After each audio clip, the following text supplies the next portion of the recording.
The topic of solving equations is a big one. We're going to spend a lot of time solving all sorts of different equations this year. But one thing that's pretty standard at the beginning is how to solve a factored equation. These are equations that are in what's called factored form. You can see right here, this is a factored form equation.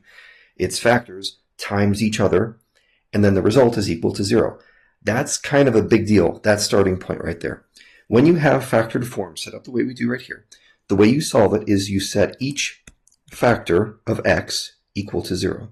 So what does that mean? That means 5x equals 0, right? That was the first factor on the left. The next factor is 10x plus 8. And that sets itself equal to 0 also. And the last one is x minus 3 equals 0. So if you see 3 x's in your factored form, you're going to have 3 equations.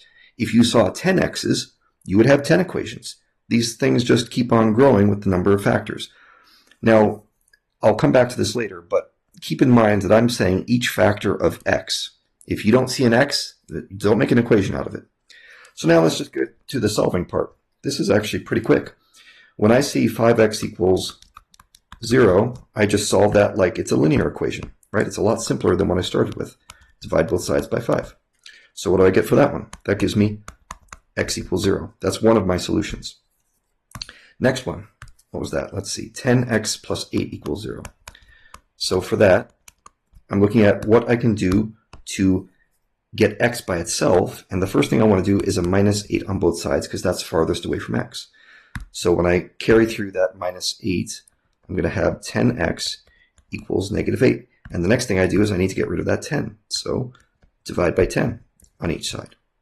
And what does that give me? Well, the 10's cross out, so I just get x equals negative 8 over 10. I'm not going to say negative 8 over 10. I'm going to reduce that fraction to negative 4 over 5. And then the last one is pretty quick. This x minus 3 equals 0. So to solve that, just get x by itself. We're going to add 3 to each side. So that gives me x equals 3 as my final solution there.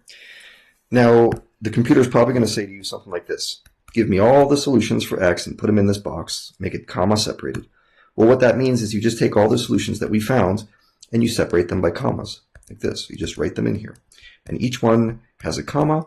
So it shouldn't be too surprising when we get 3 solutions because there were 3 x's in that factored form to start with.